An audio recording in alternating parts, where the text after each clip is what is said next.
Soki olingozwa album ya Serre d'Orchestre, olingozwa yoka album ya bandeko na ngai kati na Yesu. Vraiment olingoza la édifier na liloba na nzela liloba nzambe. En tout cas ezalika na nzela moko DM5 yango nde nzela oyo nzambe apesi biso mpona tokota vraiment na kati ya bandako na biso mpona oyoka nga ndenge ozolanda ngai na moment oyo. Vraiment nzela eza kaka moko DM5. Retour à mes frères, allez, surprise à mon ini, surprise à mon zali. DM5. Hein? Homme vidéo. Nicolas Somolingi clip na yo la propre. Ou bien ça l'interview moko ya bien. Interview moko éducatif. Ya la DM5. Ndio mnipangelise gani? Sitabana zambe. Ndio ndio eloko ya nzambe. Sitabana zambe. Ndio ndio eloko ya nzambe. Sitabana zambe. Ma image a bien mikolo yo. Ma image a kitoko. Vous avez idée na ngote, merci, que Dieu vous bénisse. 5 TV. Nzela nzambe ya bongisi pona ngana yo yo vandi na ndako kobosana te yo teve nzambe ya bongisi pona epanisema ya mwana nzambe. DM5 TV pona yo nanga DM5 ezosala impact na kati internet donc takana nango DM5. Oh, DM5. DM5. More fire. Olingi ba mona yo. Olingi fête, mariage, concert, et les cas bien. Mais les cas na DM5. Vous c'est l'année. Non, c'est la l'équipe na DM5. Fils de Galilée Modaka. Tala. Il s'appelle Amitan. T'as dit quoi comme ça? Amitan. C'est comme 6. Et ça comme DM5. Oui, bonjour, bonsoir, bien-aimés dans le Seigneur. Shalom, shalom, vous tous fanatiques de Jésus.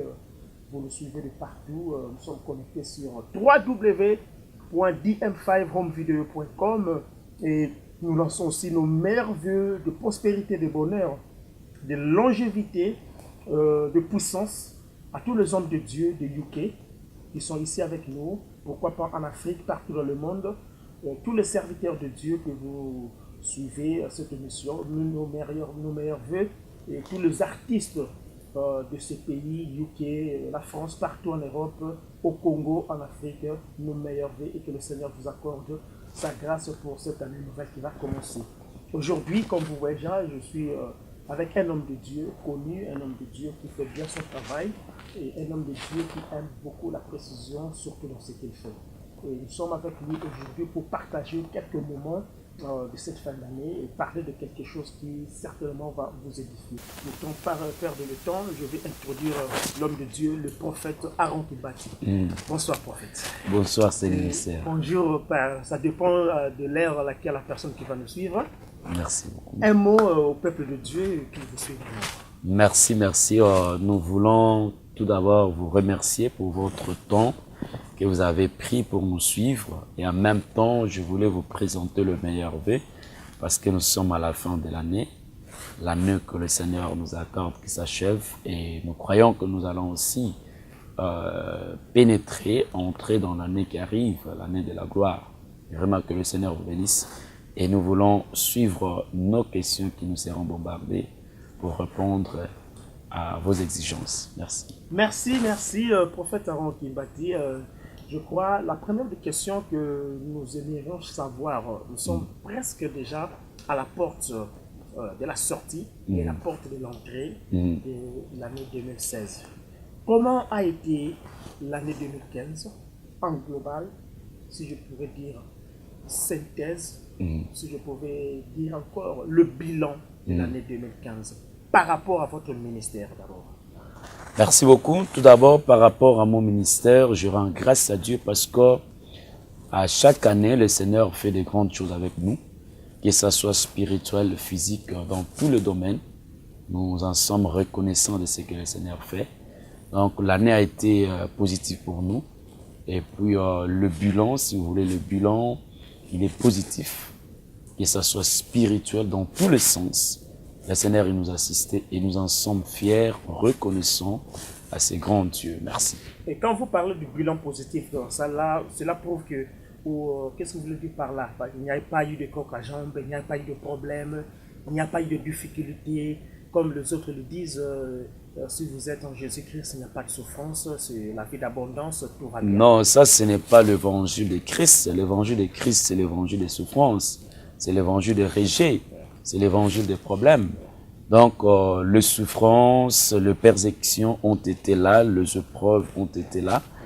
Mais le Seigneur, au-dessus de ça, il nous a donné la victoire et nous sommes sortis vainqueurs, les mains en l'air.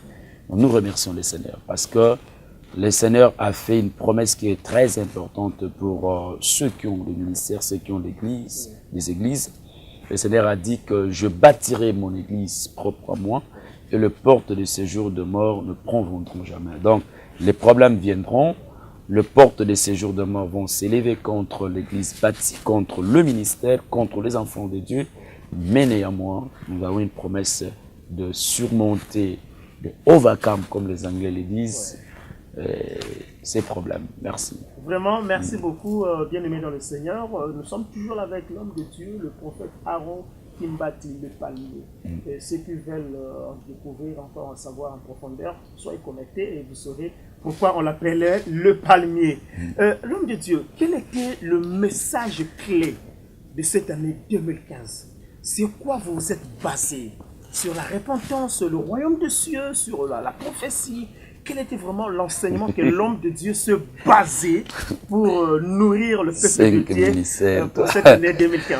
Vous avez des questions vraiment très pertinentes.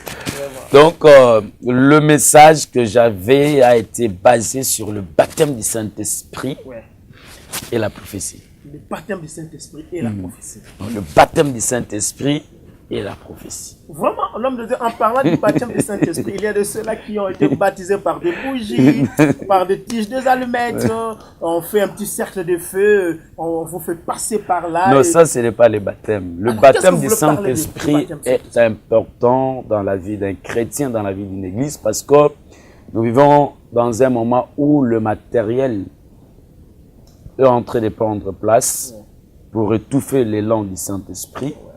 Alors, le Seigneur m'a mis à cœur d'activer les dons que nous avons reçus du Saint-Esprit, les dons qui dorment encore, et ceux qui n'ont pas les dons, qu'ils puissent avoir le don par le baptême du Saint-Esprit. Alors, dans nos cultes, nous vivons des Pentecôtes.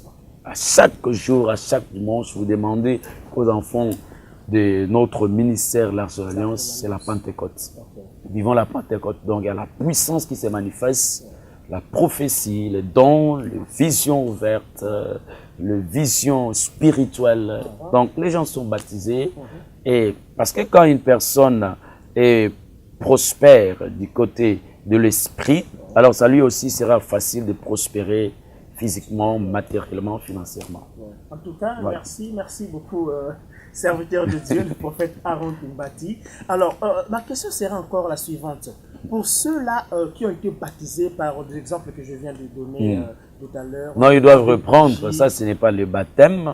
Donc, ils doivent reprendre. Et ce n'est pas même le baptême. La Bible ne le dit même pas. Parce que la Bible nous interdit de passer sous le feu. Et la Bible nous interdit de passer aussi sous les jambes d'une personne. Ce sont des pratiques païennes. Alors, homme de Dieu, comme cela a été le message clé, le baptême du Saint-Esprit, la prophétie, en parlant du baptême du Saint-Esprit, quelles sont les procédures? Comment y arriver? Est-ce qu'une personne qui est née de nouveau, une personne qui reçoit Jésus directement, le baptisé du Saint-Esprit, ou doit passer par... Non, le baptême du Saint-Esprit n'a pas de système, j'allais dire. Vous ne pouvez pas encadrer que premièrement il faut recevoir le baptême de l'eau pour en avoir. Non, nous avons vu, par exemple, dans Actes chapitre 10, l'apôtre Pierre s'est rendu dans la maison de Corneille. Pendant qu'il prêchait, le Saint-Esprit descendit alors que ces gens-là n'étaient pas encore baptisés dans l'eau. Alors la Bible dit, ils furent baptisés du Saint-Esprit et ils commencèrent à parler en langue. Et Paul, l'apôtre Pierre même était étonné. Et après quoi il va leur dire, comment alors vous pouvez refuser, ou bien comment refuserais-je à ceux-là qui ont déjà reçu le baptême du Saint-Esprit, comment je peux encore vous refuser de ne pas être baptisés dans l'eau? Donc ils étaient tout d'abord baptisés du Saint-Esprit et deuxièmement, ils sont partis aussi avoir le baptême des eaux. Donc, mais il veut dire que le baptême de l'eau aussi est important. Très important. Okay. Alors, il y a aussi ceux-là qui ont premièrement passé par les eaux et après, les apôtres, on les a imposé les mains, ils furent baptisés du Saint-Esprit. Donc, en fait, le baptême du Saint-Esprit dépend de Dieu. Ça ne dépend pas de l'homme, mais il dépend de Dieu. Alors, donc, voilà. À la lumière de la parole... Donc, Dieu peut vous baptiser avant ou après. Voilà. Tout dépend de lui. Amen. Okay. Alors, prophète Aaron, j'allais dire encore une autre question, parce que nous parlons du baptême du Saint-Esprit. Alors, à ceux-là qui expliquent les gens comment parler en langue, comment il faut parler en langue, parce que vous venez de dire tout à l'heure, ça dépend du Saint-Esprit. Aujourd'hui, vous ne pouvez jamais expliquer quelqu'un comment il peut parler en langue, parce que c'est un don qui ne vient pas de l'homme, c'est un don qui vient du Saint-Esprit, et ce don vient automatiquement, et la personne parlera en langue. Donc, le problème du pasteur doit seulement prier que les gens reçoivent le baptême du Saint-Esprit. Ils doivent prier que les gens reçoivent les dons. Et le Saint-Esprit, maintenant, il va faire son travail. Donc, voilà. Alors, les deux messages que vous avez parlé, le baptême du Saint-Esprit et la prophétie. Et la prophétie. Pourquoi le Seigneur vous a orienté seulement vers ces deux cadres qui sont tellement close, comme on dit en anglais, qui sont tellement proches, le baptême du Saint-Esprit. Parce que le retour de Jésus est imminent et l'Église doit retourner comme elle avait commencé au préalable. Donc l'Église, quand elle avait commencé, elle a commencé avec une puissance, une forme prophétique. Ils furent baptisés au jour de la Pentecôte et toutes les personnes parlèrent en langue, bien qu'ils ont parlé les langues des hommes, afin que les hommes les entendent et qu'ils soient convertis. Mais le mouvement était le mouvement prophétique. Tous deux ont parlé en langue. C'était un mouvement prophétique. Alors, l'Église doit toujours garder le feu prophétique jusqu'à la fin. Et si ce feu diminue, alors nous aurons le problème dans l'arrivée des justes. Comment conserver le feu? C'est dans la prière, c'est dans la prière et dans l'enseignement. Et il faut activer les dons. Il faut prier pour les gens, pour que les gens reçoivent encore de nouveau, qu'ils soient encore baptisés, remplis. Il faut toujours insister sur ça. Il faut continuer à parler, à insister sur ça. Le baptême du Saint-Esprit. Vraiment, merci. J'avais promis qu'il parle bien et j'avais dit au commencement de cette émission que c'est un homme qui aime la précision dans l'histoire, dans tout ce qu'il fait. Donc, il aime beaucoup préciser pour être certain. Parce qu'en parlant de ça, c'est un professeur. En parlant du professeur, comment est-ce que vous expliquez? Donc, tout ça, vous expliquez à vos disciples. Non, je parle de disciples parce que Jésus avait des disciples. Amen, amen. Donc, vous êtes un professeur, donc vous avez des enfants, bien qu'ils soient des pasteurs, bien qu'ils soient des évangélistes. Au fait, évangéliste, je suis un théologien, mais je n'ai pas une théologie morte. Il y a une nuance, beaucoup de gens pensent, ceux-là qui critiquent la théologie, entre guillemets, ils pensent que si vous êtes un théologien, alors vous allez étouffer le Saint-Esprit, vous allez devenir faible. Non, ça c'est archi faux. Ça c'est une notion que je peux dire, une notion de bébé. Les gens qui ne connaissent pas les choses de Dieu, parce que la Bible que nous lisons, elle est théologique. Si les théologiens n'étaient pas sur place, on ne devrait pas avoir cette Bible que nous avons. La Bible, elle est théologique. Alors, la théologie que j'ai une théologie remplie du Saint-Esprit, pas une théologie morte. Il est vrai qu'il y a une théologie que nous appelons la théologie libérale. Ces gens-là ne croient pas au miracle, ne croient pas de beaucoup de choses dans la Bible, ils compliquent certaines choses. Mais nous avons une théologie qui est dirigé par le Saint-Esprit et qui confirme le miracle, la puissance de Dieu, la parole de Dieu dans toute sa vérité. Donc c'est pour cela C'est pour cela, quand je prêche, je dois démontrer la puissance de ce que je venais de parler, de prêcher. Quand je prêche, je dois prophétiser, je dois détecter les choses que les gens ont, je dois dévoiler les choses, je dois démontrer la puissance de Dieu, de quoi le Seigneur il est capable. Sinon, l'évangile serait un évangile mort. Un évangile mort. Donc, par là, le prophète... Et ces gens-là qui parlent, qui contredisent, disons, la théologie, ils n'ont pas même pas aussi, ils ne démontrent pas la puissance de Dieu, ils parlent seulement. Et leurs enseignements sont les enseignements erronés. Ok. Prophète Aaron Kibati, donc par là, je comprends que vous donnez beaucoup plus l'avantage au Saint-Esprit. Effectivement, et sans lui. Vient par la théologie, c'est une connaissance, mais qui ne peut jamais compliquer le Saint-Esprit. Qui doit avoir, disons, qui doit être ensemble avec le Saint-Esprit, l'Esprit de Dieu, pour éclairer la parole de Dieu. À l'église maintenant, l'arche de Noé, l'arche de l'Alliance. L'arche de l'Alliance. L'arche de l'Alliance, vous enseignez dans l'église l'arche de l'Alliance en tant que professeur théologien ou en tant qu'un pasteur de l'église? Non, pas seulement un pasteur, étant qu'un prophète. Un prophète.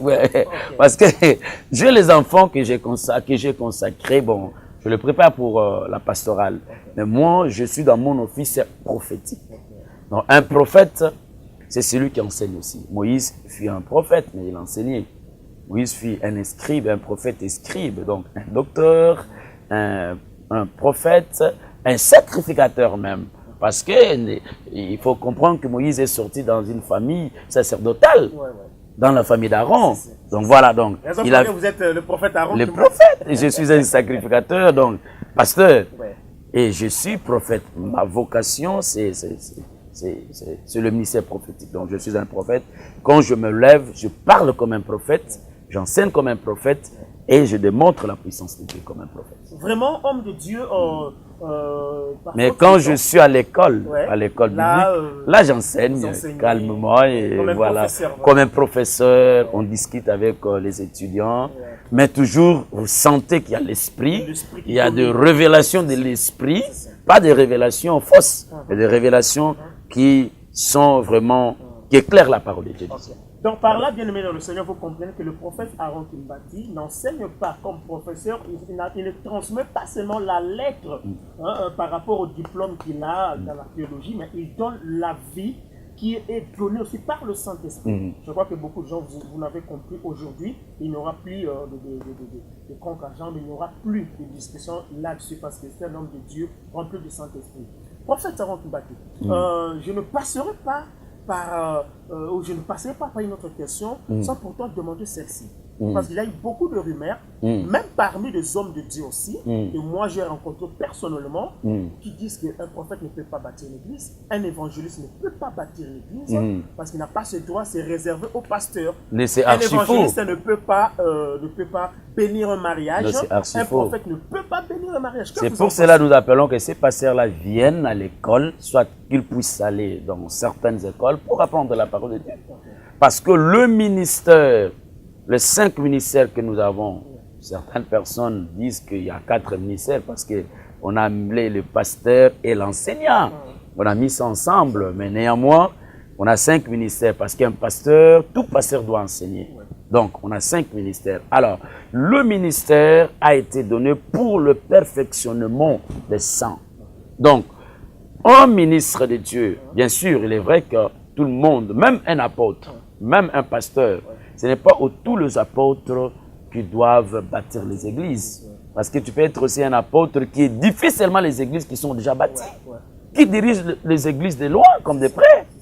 Voyez. Comme Paul aussi le faisait. Comme Paul le faisait. Voyez, il y a aussi les apôtres qui implantent les églises. D'ailleurs, nous sommes appelés pour implanter, non pour bâtir. Parce que seul Jésus qui bâtit l'église. Jésus a dit, je bâtirai mon église. Mais nous implantons. Alors, maintenant le problème c'est quoi? Si le Seigneur vous appelle à implanter l'église, même si vous êtes évangéliste, vous allez le faire. Même si vous êtes un docteur, vous allez le faire. Même si vous êtes un pasteur, vous allez le faire. Parce que vous avez le mandat. Ce n'est pas le ministère, mais c'est la grâce de votre ministère que vous avez. La grâce de votre travail. Si le Seigneur vous appelle à bâtir, à implanter, vous allez implanter. Donc ce n'est pas parce que c'est seulement le pasteur qui doit implanter, non. Et si un prophète implantait l'église, il dirige une église, il implante l'église, est-ce que le Seigneur serait contre lui? Non. Moi, je suis un prophète, j'ai implanté l'église. Et ça fait aujourd'hui dans ces pays 15 ans depuis que j'ai implanté l'église. Mais depuis le pays, ma première église que j'avais implantée, c'était dans les années 95, donc 95, au nord de l'Angola. Vous voyez?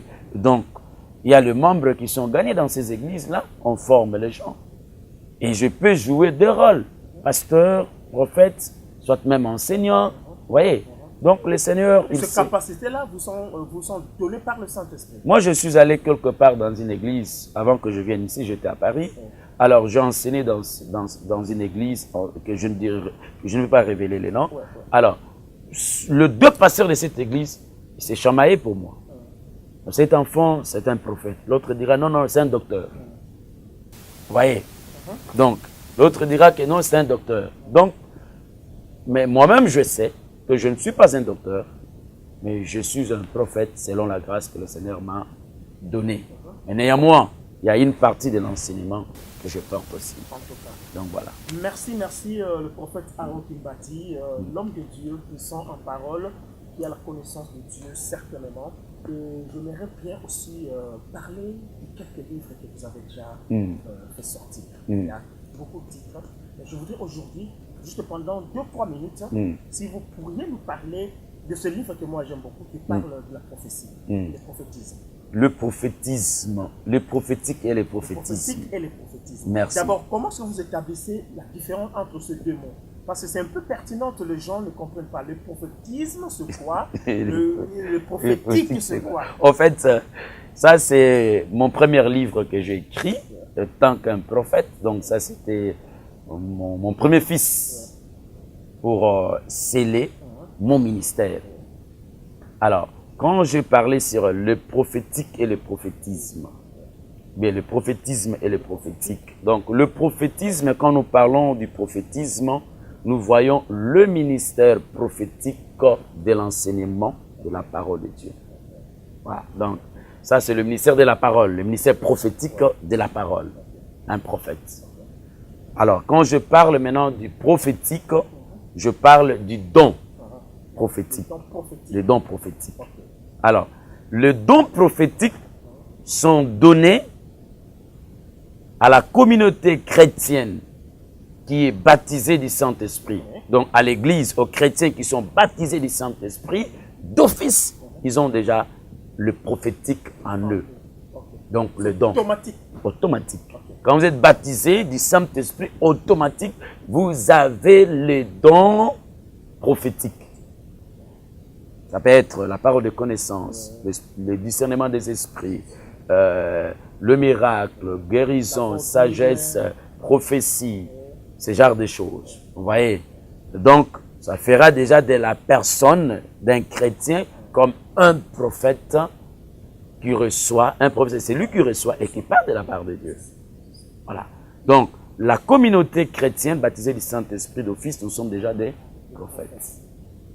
Même dans les temps anciens, quand vous lirez Nombre chapitre 11, vous verrez cela. Nombre chapitre 11, vous verrez cela. Quand le Seigneur a pris l'esprit qui était dans la vie de Moïse et qu'il a donné aux 70 disciples, tous deux ont commencé à prophétiser. Et Moïse dira à Josué, je me réjouis parce que le Seigneur a fait de la communauté, tout le peuple, une communauté prophétique. Donc voilà. Alors quand on parle du prophétisme, on parle maintenant du propre ministère de la parole des prophètes. Vraiment, merci beaucoup, homme de Dieu. Et ça, ce n'est pas donné à tout le monde. Hein. Ah. Nous allons ça, c'est dans les 5 ministères maintenant. Le prophète reviendra encore sur ce plateau. Nous en parlerons encore en profondeur, ne vous en faites pas. Alors, homme de Dieu, pour la première fois, la personne qui vient de suivre cette émission et s'est intéressée pour avoir le livre, comment s'en procurer? Il peut vous appeler, soit il m'appelle. Nous avons déjà un site que nous avons créé, www.makethebiblespeak.org. Alors, si les gens entrent là, ils peuvent directement acheter par credit card. c'est déjà opérationnel. Opérationnel. Vraiment, c'est déjà opérationnel. Soit il peut vous appeler Oui. pour en avoir je crois le en lien, main propre. le lien est déjà là, ils vont voir le lien. Donc dès que vous cliquez sur le lien, ça vous amènera directement sur ce site pour pouvoir en procurer et pour aussi avoir une idée de ce que le prophète est en train de parler. L'homme de Dieu, c'était un plaisir pour moi, pour nous, de vous avoir aujourd'hui. Mais nous sommes à la fin de l'année, pour ceux-là qui nous regardent. Même si quelques-uns nous regarderont l'année prochaine, un petit message, une bénédiction de votre part pour les hommes de Dieu, pour votre famille, pour nous tous qui sommes là. Merci beaucoup. Nous bénissons les enfants de Dieu, le ministre, les femmes de Dieu. Que le Seigneur vraiment vous bénisse, que 2016 soit une année de prospérité, de bonheur pour vous et que la main du Seigneur vraiment vous accompagne dans tout ce que vous allez faire. Merci. Un mot pour l'église L'Arche de l'Alliance. Oh, c'est une église fantastique, formidable. Nous venons de passer 2 jours prophétiques. Toujours dans la prophétie. Toujours dans la prophétie. Nous sommes dans l'auteur.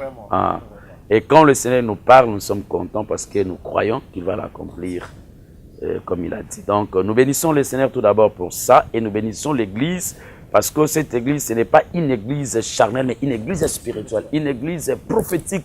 Ils ont les oreilles ouvertes, les yeux ouverts pour voir et pour écouter le Seigneur. Ils sont sensibles. Vraiment que le Seigneur vous bénisse. Je vous aime beaucoup. Bye bye. Merci. Avant de dire bye bye, l'homme de Dieu, 2016 c'est déjà à la porte. Un message pour 2016, qu'est-ce que les gens peuvent s'attendre? Le 2016, il y aura de grandes choses qui vont se manifester. Je ferai des croisades prophétiques,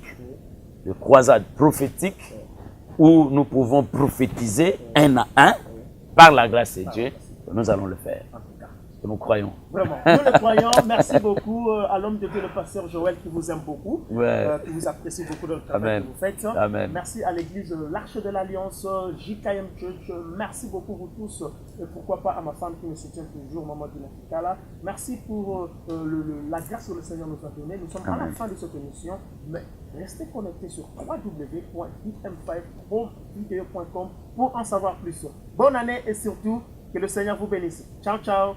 Ciao.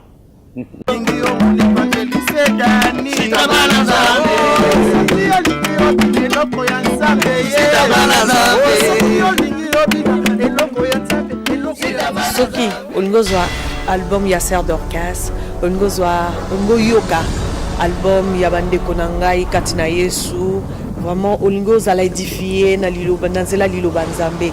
En tout cas ezali ka na nzela moko DM5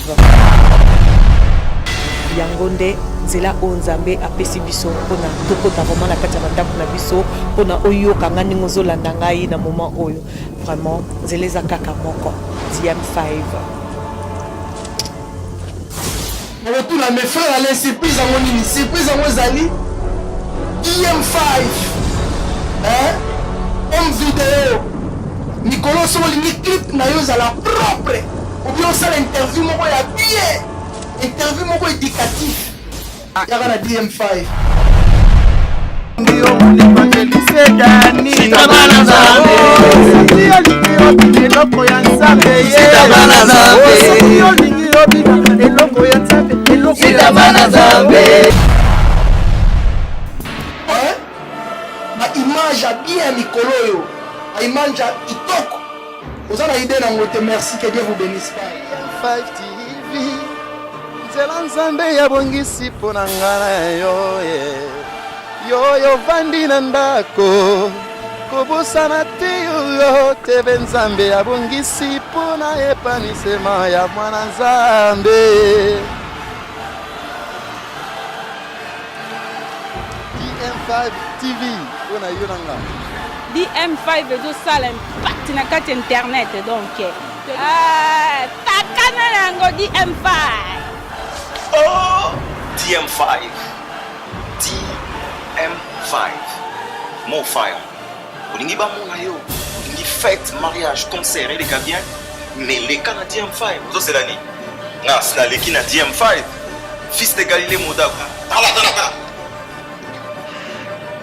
Ça vient à Mitanot. T'as dit beaucoup, mais c'est à Mitanot. C'est comme 6 et ça tombe. DM5.